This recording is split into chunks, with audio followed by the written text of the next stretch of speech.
Así pues, tengamos los hombres por servidores de Cristo y administradores de los misterios de Dios. Ahora bien, se requiere de los administradores que cada uno sea hallado fiel. Yo en muy poco tengo el ser juzgado por vosotros. Recuerden que está hablando Pablo el apóstol, o por tribunal humano, y ni aun yo me juzgo a mí mismo, porque aunque de nada tengo mala conciencia, no por eso soy justificado, pero el que me juzga es el Señor. Amén. Padre, te entregamos estos minutos que vamos a estar, Padre, navegando por tu Espíritu Santo en las Escrituras. Toda la palabra, toda la Escritura es inspirada por Dios y tiene una utilidad, Señor, y permite que esa utilidad que tiene la Escritura se presente, se haga tangible hoy en el corazón, en la mente de cada uno de los hermanos aquí presentes. Te lo pedimos en el nombre de Jesús. Amén. Puede tomar asiento, hermano. Y vamos a ayudarnos un poquito hoy con la tecnología. Esperemos que... A ver si ya estamos listos. Por lo menos ya apunta. Si no, Samuel nos irá pasando las diapositivas, ¿vale? Vamos allí a Lucas 16 y hemos leído acerca de la mayordomía allí en Primera de Corintios y vamos a pasar rápidamente a Lucas 16. Si mal no recordamos todos, es la parábola ¿de qué? Del mayordomo fiel, infiel. Debería decir el mayordomo fiel, ¿no? Pero dice el mayordomo infiel. Vamos a entender el Señor que quiso enseñar a través de esta parábola. Y creo que hay gran riqueza aquí en este mes que tenemos un contexto de mayordomía bíblica. Y como leía mi esposa allí en el Salmo 24, todo pertenece a Dios. Todo le pertenece al Señor. Nosotros a veces nos sentimos dueños aún de nuestra propia vida, de nuestros recursos, de lo que sabemos hacer, porque recuerden que hay recursos tangibles e intangibles. Usted su inteligencia no la puede palpar físicamente, pero está allí. Es un recurso que Dios le ha dado. Sus capacidades, sus dones, talentos, si vamos a la Escritura. Pero todos estos recursos, la palabra dice que le pertenecen al Señor, no son nuestros. Y vamos a ver a través de esta parábola lo que la palabra de Dios nos quiere enseñar. El propósito es que nosotros aprendamos a ser mayordomos con lealtad. Eso quiere decir mayordomos adoradores. Si ustedes leen en Juan 4:24, el Señor le dice a la mujer samaritana, la hora es y la hora viene cuando los verdaderos adoradores adorarán al Padre en espíritu, pero también en verdad. Nuestra adoración no solamente debe ser una experiencia espiritual, debe contener y debe ser sostenida por la verdad. Entonces vamos a ir entendiendo poco a poco, pero el proceso es que nosotros seamos y hagamos como Jesús hizo. Si ustedes recuerdan los encuentros de discipulados que tuvimos fin de semana hace 15 días, se trataba de que miremos la medida de la estatura de Cristo y esa es la medida que el Señor nos pone. Alta, ¿verdad? Ser como su Hijo, ser como Jesús, es una estatura muy alta, pero tenemos que buscarla por su palabra, por su espíritu, por la obediencia a las Escrituras. Amén. Entonces vamos con ese propósito a entender lo que nos quiere decir aquí Lucas. Y si usted va allí al primer versículo, dice, dijo también a sus discípulos, había un hombre rico que tenía un mayordomo y este fue acusado ante él como disipador de sus bienes. Hay otra versión de las Escrituras que dice malgastador. Entonces le llamó y le dijo: ¿qué es esto que oigo acerca de ti? Da cuenta de tu mayordomía, porque ya no podrás más ser. Este hombre de la parábola que Jesús enseña a sus discípulos ya tenía en la mesa la carta de despido. Con finiquito o sin finiquito, ya estaba despedido. Pero antes de ser despedido tenía que ir a entregar su puesto de trabajo y el Señor le dijo: ven, porque he escuchado esto y necesito que me rindas cuentas de qué ha pasado, porque vengo escuchando que has malgastado o has, como dice ahí, disipado mis bienes. Parece que el hombre rico era muy rico. Las medidas que muestra allí no era de cualquier comerciante del momento, de trigo y aceite. Eran bastantes, porque ahora vamos a ver cómo fue la negociación que hace aquel mayordomo con los bienes ajenos que le pertenecían a su amo, a su señor. Entonces, le llegó el momento de dar cuenta. Y esto es lo que a ninguno nos gustaría, ¿no? Es mejor renunciar a que nos renuncien. Es mejor renunciar a que nos echen. También se dice así en Nicaragua, ¿no?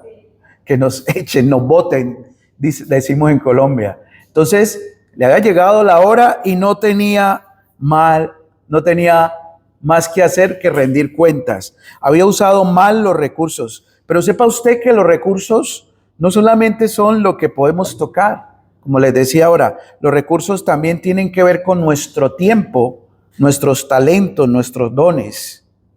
¿Cómo los manejamos? Dicen que en lo que nosotros invertimos más, lo que tenemos, es aquello que en realidad rendimos lealtad. Si hay un desbalance en ello, es porque estamos dándole lealtad a ciertas cosas. Entonces, si nosotros invertimos mucho en diversión y en entretenimiento, nuestra lealtad puede estar encaminándose hacia el entretenimiento, la diversión, el ocio. Si nosotros damos mucha inversión de nuestro presupuesto a otras cosas, nuestra lealtad se está yendo hacia allá, ¿verdad? Entonces, vamos a encontrar esos balances y esas recomendaciones y esa dirección o enseñanza que el Señor da aquí en Lucas capítulo 16. Los recursos eran ajenos. Él era un mayordomo, administrador de esos recursos ajenos. Un mayordomo en los tiempos de Jesús ganaba según la capacidad que tenía su jefe, su amo. Unos ganaban más, otros ganaban menos. Unos ganaban lo que el jefe decidía pagarle, pero muchas veces su ganancia era similar a la de un jornalero de otros oficios, trabajos que había en su tiempo. Este jornalero, quizás como su hombre era adinerado, ganaba buen dinero, pero lo había malgastado. Y el texto de Lucas 16 es un poco complicado porque vamos a ver que Jesús usa como un ejemplo negativo para dar una enseñanza. Entonces vamos a irlo desmenuzando, desglosando para que lo entendamos. Un jornalero, un mayordomo podría ser el esclavo de la casa. Recuerde que en el contexto de Israel, en esta época, había esclavitud. O podía ser un esclavo liberto. Todos saben que es un esclavo liberto, ¿no? En Israel, habían unos tiempos donde los esclavos eran libres. Habían cumplido o habían pagado un precio. Eso se vio también en nuestras culturas. En Colombia, en Latinoamérica, tuvimos esclavos libertos. Hasta no hace muy poco. No hace mucho. Entonces, un mayordomo podría ser alguien que manejaba los recursos de su amo si bien era el esclavo de la casa que hacía muchas funciones, o él ya había obtenido su libertad, pero ya al ser liberto quiere decir que el jefe el amo tenía que pagarle. Ya él no trabajaba por su comida y su dormida, sino que ya él trabajaba y tenía dinero en su cartera. Esta era la diferencia. Entonces, venía malgastando esto. Y un día le llegó aquella carta de despido. Pero la historia continúa, y si seguimos al capítulo 3, vamos al versículo 3, nos va a ir desarrollando otro tema que se da allí. La siguiente lámina dice: entonces, estoy aquí, entonces el mayordomo dijo para sí: ¿qué haré? Porque mi amo me quita la mayordomía. ¿Cavar? Decimos, en Colombia decimos cavar, darle a la tierra, ¿no? Golpear la tierra. Cavar, parece que él hace bastante tiempo había dejado estos oficios. No puedo mendigar porque me da vergüenza. Y mendigar en esos tiempos implícitamente iba a hacer un desprecio social. Aquellos que mendigaban en las puertas de las ciudades, cerca al templo, si ustedes recuerdan por ahí en Hechos, la historia del mendigo que Pedro le dice: no tengo oro ni plata, lo que tengo te doy. Era una vergüenza, ¿no? Entonces él dice: me da vergüenza. Y el 4, sígame, ya sé lo que haré. Entra en una reflexión para que cuando se me quite de la mayordomía me reciban en sus casas. Tenga en cuenta la palabra casas. Y llamando a cada uno de los deudores de su amo, dijo al primero: ¿cuánto debes a mi amo? Versículo 6 dice, él dijo: 100 barriles de aceite. Esto era una cantidad importante, ¿eh? 100 barriles de aceite. Y le dijo: toma tu cuenta, siéntate pronto y escribe. Tenga la factura y arréglela. Usted ya no debe 100, debe 50. Después dijo a otro: ¿y tú cuánto debes? Él le dijo: 100 medidas de trigo. Y él le dijo: toma tu cuenta y escribe. Estamos en oferta. Eso hizo el mayordomo. Estamos en oferta. Ahora, vamos a ver por qué hizo esto. ¿Cuál era el plan? Sigamos al versículo 8. Dice: y alabó el amo al mayordomo. ¿Cómo? Aquí entramos en un terreno un poquito ambiguo. Y alabó el amo al mayordomo malo por haber hecho, tengan en cuenta esta palabra, sagazmente, porque los hijos de este siglo son más sagaces en el trato con sus semejantes que los hijos de luz.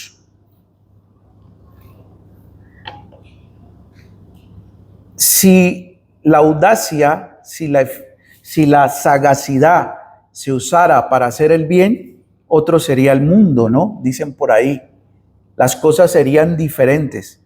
Este hombre de esta historia usa la sagacidad para un propósito propio, y es que luego, lo que les decía, tengan en cuenta las palabras casas, era la casa de otros amos ricos que lo podían recibir, y eran las casas de aquellos deudores. Porque él dijo: si me quedo sin trabajo aquí, voy a conseguir trabajo en otra parte. Entonces tengo que armar un plan.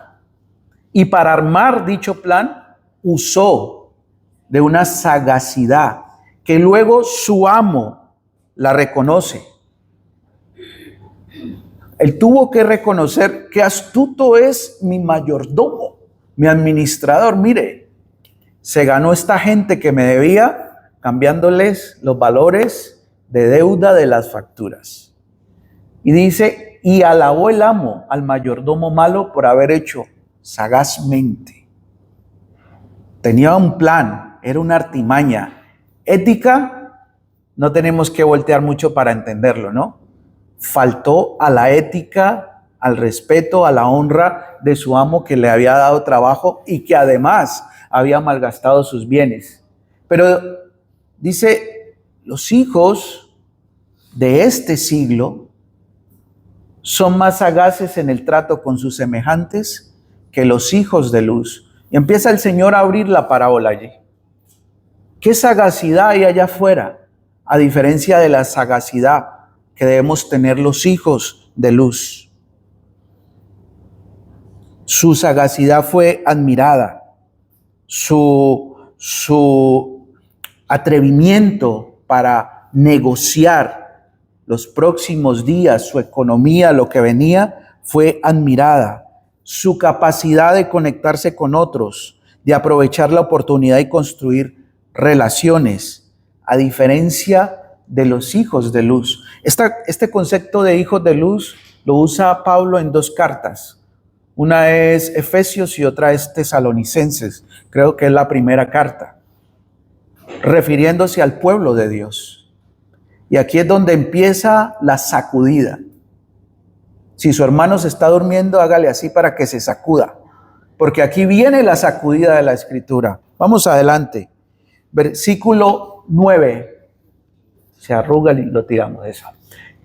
Jesús dice, y yo os digo, oiga bien, y yo os digo, ganad amigos por medio de las riquezas injustas, para que cuando éstas falten, os reciban en las moradas eternas. ¿Cómo explica uno ese texto? ¿Usted lo ha leído en algún momento y ha quedado un poquito, pues yo soy el primero, tengo que decirle, pero me tocó usar de 2 versiones importantes que tenemos, la Nueva Traducción Viviente y la versión hispanoamericana, y cuando dice riquezas injustas, se refiere a las riquezas de este mundo, no necesariamente mal habidas, porque recuerden que las riquezas del amo eran riquezas de su trabajo. Él no le había quitado mal a nadie. Esas riquezas, aunque eran de este mundo, materiales, no eran mal habidas. Era el trabajo de vender su aceite, era el trabajo de vender su trigo, no eran ganancias mal habidas.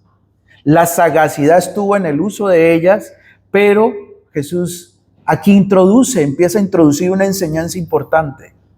Necesitamos usar bien las finanzas, los recursos de este mundo, los recursos que Dios nos provee, no importando la cantidad en esta vida, tienen un término, pero deben usarse con enfoque y propósito. Y ahí hay un concepto importante que dice, para que os reciban en las moradas eternas, una vez que hagamos conexión con los hombres. Se usa la palabra amigos. Quizás nos sugiere destinar una parte significativa de nuestro presupuesto a las misiones, para sostener estudiantes en un seminario, para ofrendar generosamente a nuestra iglesia local o a un hermano en necesidad. Tal vez significa decir no a alguna actividad favorita para invertir ese tiempo en la evangelización y en la luz que tenemos que llevar al mundo, aprovechar el tiempo y no distraernos. Quizás esas riquezas injustas, el recibir en las moradas eternas, esos amigos se refiere a invitar a usar nuestro propio vehículo, que es un recurso que Dios nos ha llevado para transportar a hermanos a una reunión de la iglesia.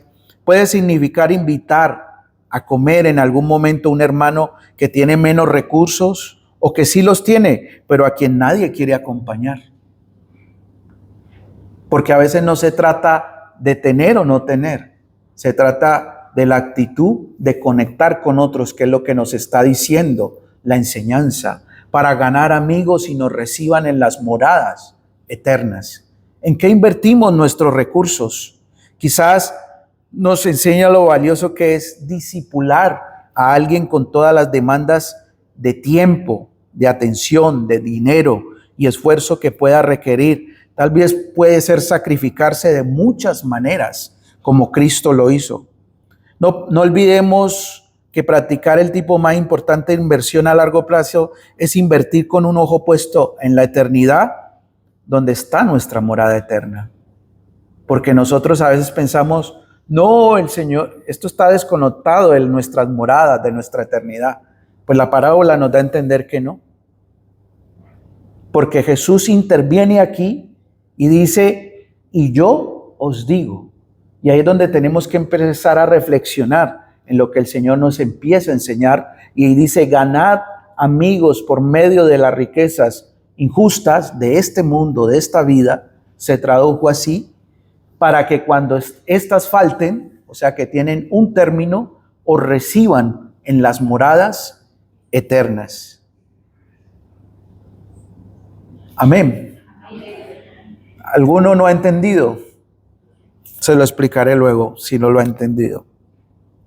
Nos han vendido mucho la idea de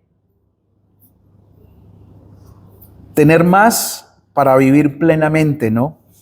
Y es un gran peligro porque a eso se le llama sueño, pero hay algunos que con poco han logrado mucho y otros con mucho no han logrado lo esencial de la vida, que es darle la gloria a Dios.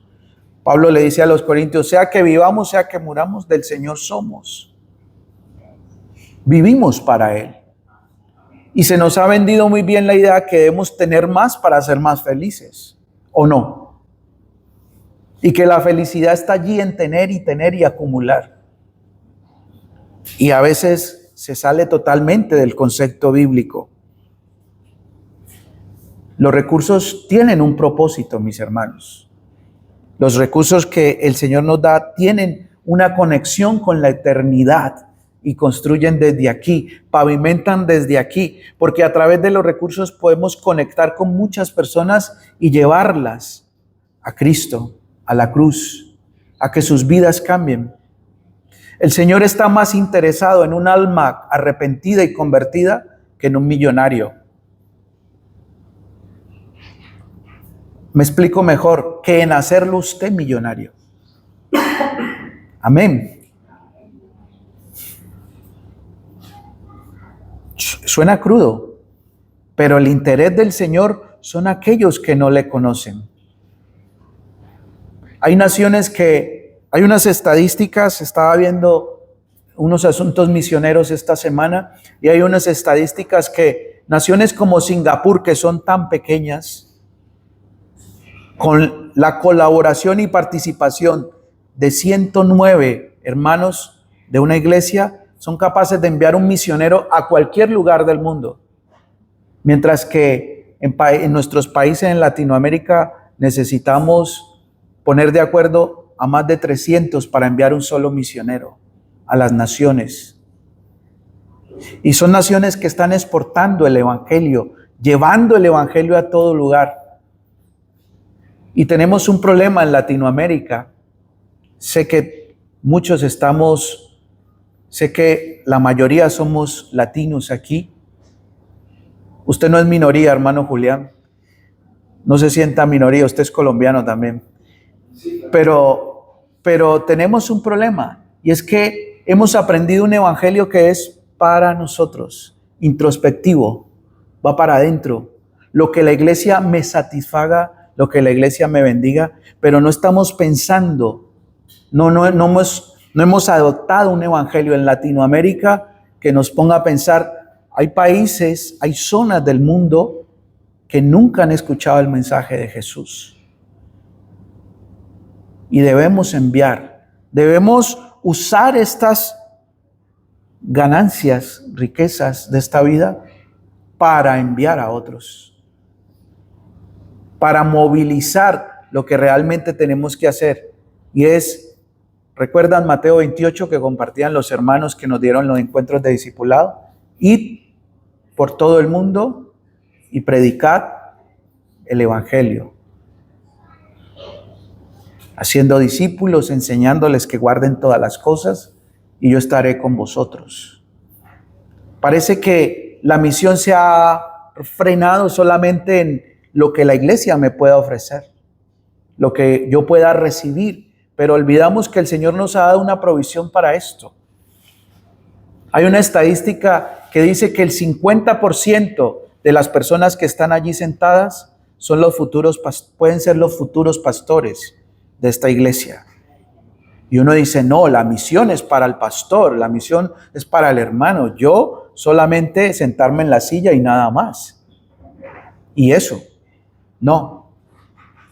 Se trata de que tengamos una conciencia muy panorámica, que el Señor quiere, que el Señor ha empezado su obra desde que envió a los primeros y no se detiene hasta el día de hoy. Y no se detendrá hasta que Él regrese. Si la iglesia vivimos con esa mentalidad, las cosas cambian. Jesús va más allá. Nuestro Señor pone un concepto muy importante. Vamos al versículo 10. En este contexto de la mayordomía. Y dice, siga allí la lectura, el que es fiel en lo muy poco, también en lo más es fiel. Y el que en lo muy poco es injusto, también en lo más es injusto. Pues si en las riquezas injustas no fuiste fieles, no se deje confundir por la palabra injustas, son las riquezas de esta vida. ¿Quién os confiará lo verdadero? Y si en lo ajeno no fuiste fieles, ¿quién nos dará lo que es vuestro? ¿Qué recompensa estaría pronta, cercana a recibir aquel mayordomo? No lo sabemos. La parábola no nos lo deja entender. Pero si hubiera sido fiel en lo poco que su amo le había puesto, Jesús afirma que este asunto de la mayordomía tiene que ver con fidelidad. Por eso al principio le hablé de lealtad. No podemos ser buenos mayordomos si no somos buenos adoradores, poniendo nuestra lealtad, nuestra honra al Señor. Somos terreno en disputa, hermanos. Recuerden que el pastor hace 8 días ponía este tema en un plano de guerra espiritual. O te vienes para acá o te vienes para acá, o tu lealtad y adoración son del Señor o tu lealtad y adoración son de... ¿Recuerdan el mensaje? Pueden verlo en el canal de YouTube de nuestra iglesia. Ahí le hago la cuña a los de audiovisuales. La promoción. Muy buen mensaje, porque es una lealtad y no podemos vivir en una lealtad dividida, y lo vamos a ver unos textos más adelante. Pero aquí el Señor en el versículo 10 introduce en la parábola un concepto que es la fidelidad. Yo no sé cuántas veces yo tengo que pasar por esa palabra, porque cada vez que paso por ella, el Señor me enseña y enseña más cosas, y espero que usted también. El Señor demanda de usted y de mí fidelidad, porque cuando el corazón es fiel, las demás cosas, hermano, pueden funcionar fácilmente. Pero cuando nuestro corazón tiene una lealtad dividida, cuando andamos claudicando entre dos caminos, como dijo aquel profeta, cuando no sabemos si somos de aquí o de allá, si somos del Señor o somos del sistema de este mundo, no podemos ser buenos mayordomos fieles. Por eso la parábola tiene un título que le han dado, ¿no? El mayordomo infiel. Entonces, el Señor introduce el concepto de fidelidad en esta parábola, que es muy importante. Y una de las primeras fidelidades que debemos mantener en nuestra vida es la fidelidad a Dios. No podemos, aunque escribe Pablo a Timoteo, nosotros por naturaleza somos infieles, pero Dios permanece fiel porque Él no puede cambiar ni mostrar otra imagen diferente a su fidelidad. Él nos demanda ser fieles. Nos demanda a mantenernos allí permanentemente en el lugar hasta que Él nos muestre otra cosa. La fidelidad es muy importante. Dios ha trabajado la fidelidad en nuestro corazón con mi esposa en el ministerio. Dios ha trabajado la fidelidad en nuestras vidas como pareja y la sigue trabajando. Dios ha trabajado la fidelidad en nuestras vidas como familia, como iglesia. En Esther 4:14 dice, y quién sabe si para esta hora has llegado al reino. ¿Lo ha leído? Es un texto muy hermoso. Pero Esther, para no ir mucho en el contexto, Esther estaba en el lugar que debía estar. Era un momento clave, era un momento crítico, era un momento de decisiones. Y Esther se mantuvo allí, aunque había perdido su esposo, aunque había pasado por muchas cosas, pero Esther se mantuvo allí, no se movió. Aunque su suegra había perdido su esposo, dijo, yo sigo contigo. Tu pueblo será tu pueblo, mi Dios será mi Dios. Y Esther entendió la fidelidad y que en ese momento ella tenía que estar allí para evitar la destrucción de muchos. Y ahí es donde sale ese versículo tan hermoso del 4:14. Y quién sabe si para esta hora has llegado al reino. La fidelidad te pone en el lugar donde tú, aunque no veas nada, estás completamente seguro en el Señor de que tú estás haciendo mucho y de que Dios te ha puesto allí para grandes y valiosas cosas que tú no te imaginas, pero que luego se verán. La fidelidad debe estar en nuestro compromiso con la iglesia. La fidelidad debe estar en el momento más crítico como en el momento más exitoso, como en el momento más glorioso que tenga un proceso. La fidelidad no puede faltarnos cuando nosotros confiamos que el Señor es quien hace todas las cosas. Amén. La fidelidad a Dios es muy importante. Yo hoy recuerdo, y nunca me vi cuando era un chico de 13 años limpiando los cables de sonido, limpiando las guitarras, limpiando el piano, limpiando la tarima donde se subían los músicos. Yo nunca me imaginé que el Señor me iba a poner a dirigir diferentes equipos de alabanza. Nunca.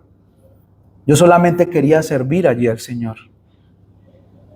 Yo solamente quería estar y ser útil. La fidelidad te lleva a ser útil en el lugar que estés, en el servicio que estés. El que es fiel en lo poco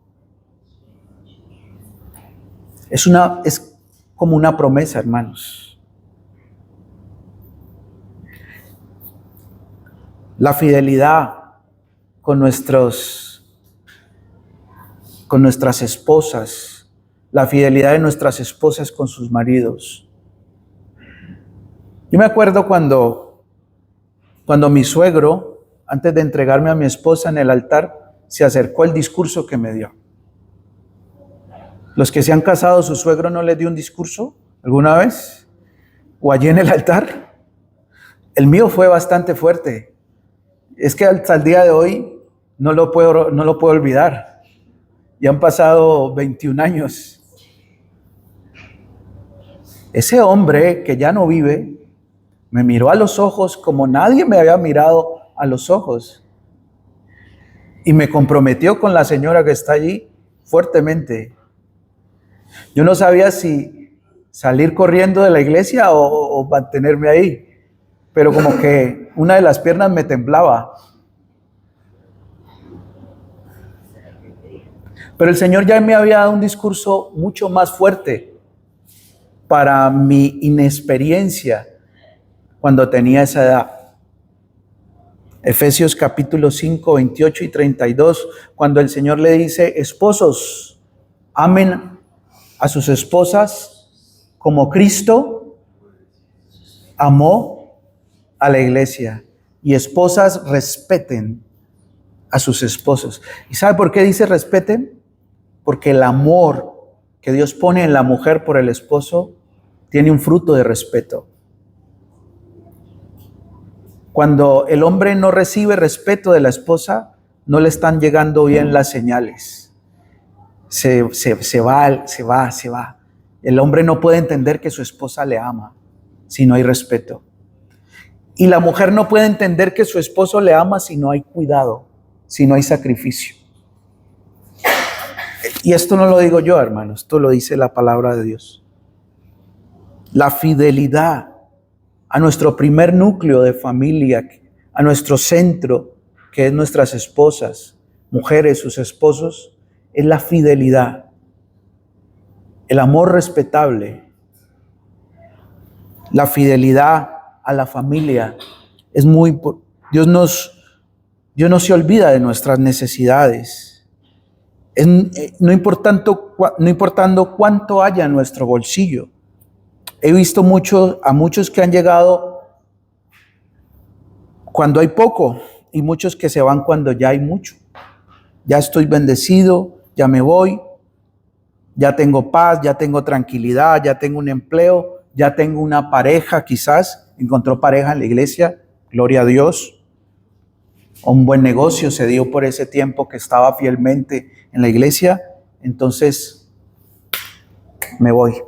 Por eso les hablo de fidelidad en la iglesia y fidelidad en la familia. Dios no se olvida de nuestras necesidades. El Evangelio de Mateo dice que Él es un Padre bueno. Así que pasemos por situaciones complejas, Dios siempre te va a bendecir. A pesar de mí, a pesar de ti, Dios te quiere bendecir. Pero nuestra respuesta debe ser fiel y leal a Él.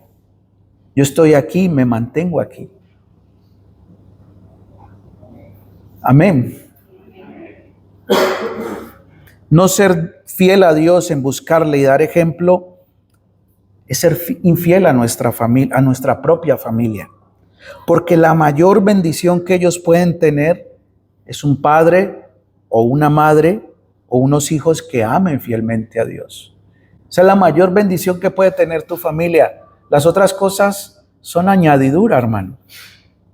Necesitan comida, necesitan abrigo, necesitan techo, sí. Necesitan un coche en que transportarse, sí. Sí. Pero necesitan un padre, una madre fiel a Dios. Porque eso va a ser un testimonio abierto para ellos de quién es el Señor. Y eso les va a hablar en todo momento. Los hijos no se crían a punta de bibliazos. Los hijos se crían a punta de ejemplo, de inspiración, de amor a Dios. Así ellos nos están viendo. Entonces, mis hermanos, esa fidelidad va a cubrir nuestra familia. No podemos alejarnos de esa fidelidad a Dios. Y es lo que está diciendo el Señor. El que es fiel en lo poco, en lo muy poco, también en lo más es fiel. Y el que en lo muy poco es injusto, también en lo más es injusto. Use esto como una regla para evaluarse usted mismo y evaluar lo que hay a su alrededor. ¿Puedo confiarle esta tarea al otro? ¿Es fiel en lo poco? Lo será en lo mucho. Pues si en la riqueza es injusta no fuiste fieles, ¿quién os confiará lo verdadero? Y si en lo ajeno no fuiste fieles, ¿quién os dará lo que es vuestro? Versículo 13 y 14. Ningún siervo puede servir a dos señores, porque o aborrecerá al uno y amará al otro, o estimará al uno y menospreciará al otro. Y el Señor termina como sabe hacerlo en su palabra. No podéis servir a Dios y a las riquezas.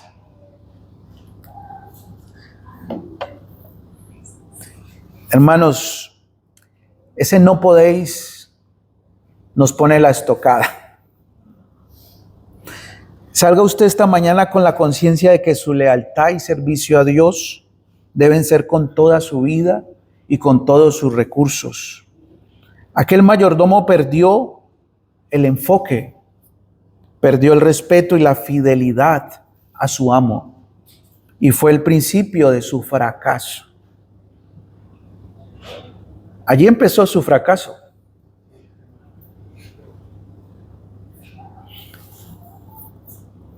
Algún día todos, usted, yo, todos tendremos que dar cuenta del manejo de todo lo que el Señor puso en nuestras manos. Tangible, intangible, físico, espiritual.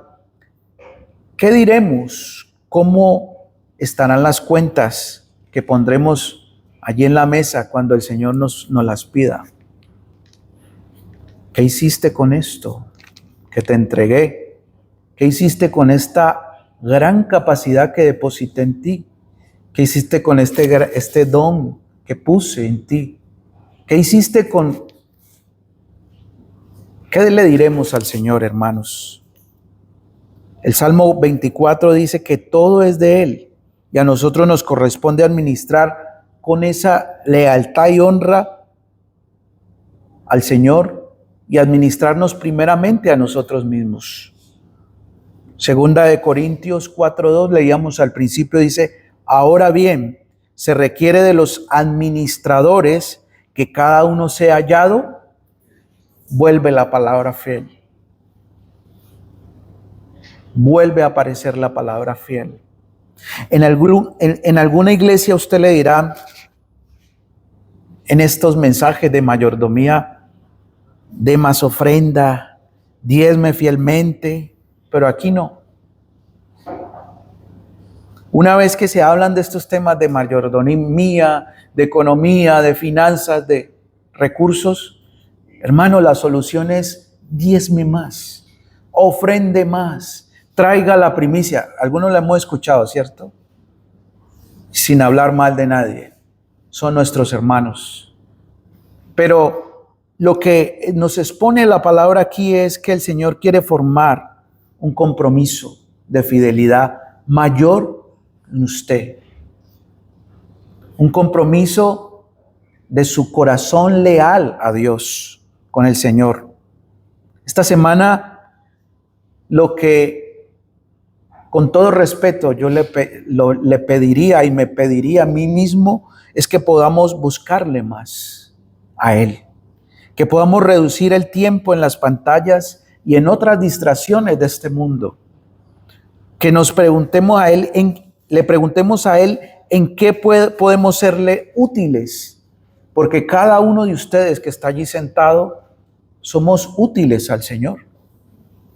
Que quizás a veces no hemos encontrado en qué. Que quizás no nos hemos tomado el tiempo de prepararnos para.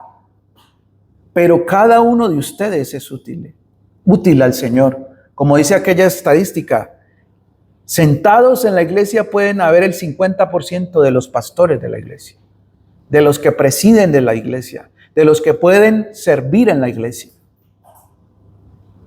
Pregúntele a Él en qué puede serle útil y quién o qué está desplazando al Señor del lugar más importante de su vida. Porque muchas veces, como dice allí, pueden haber dos señores. Usted lo sabe, que están compitiendo por la lealtad de su corazón. ¿Qué compite con el Señor? Su tiempo, su dinero, las muchas ocupaciones. Usted lo sabe, mi hermano, yo lo sé. ¿Qué compite con el Señor para que nuestro servicio sea a Él y solamente a Él? ¿En qué podemos serle útiles?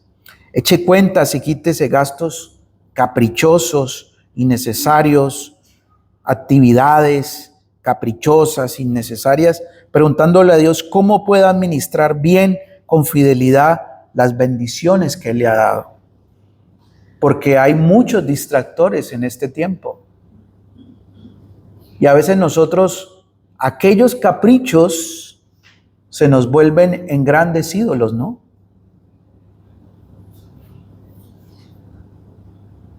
Hay muchas cosas que en sí no son malas, pero nuestro corazón las idolatra y las vuelve malas, ¿no? porque desplazan a Dios. ¿Trabajar es malo? La palabra nos manda a trabajar todo el tiempo. ¿Qué es malo? Que usted diga, tengo que trabajar, así el jefe no lo invite a trabajar el domingo y usted nunca más vuelva a congregarse. Hemos escuchado casos. Me dediqué a trabajar tanto y los domingos y los festivos y las fiestas y todo el tiempo porque necesitaba ahorrar y acumular y tener, pero mi relación con Dios se fue al suelo. ¿Cuántos testimonios no hemos escuchado, no? ¿Tener amigos es malo? No. Pero ¿qué tiempo dedicamos a esos amigos? Pablo le dice a los corintios, las malas conversaciones. Póngase de pie, hermano, y terminemos orando al Señor, reflexionando en lo que su palabra nos dice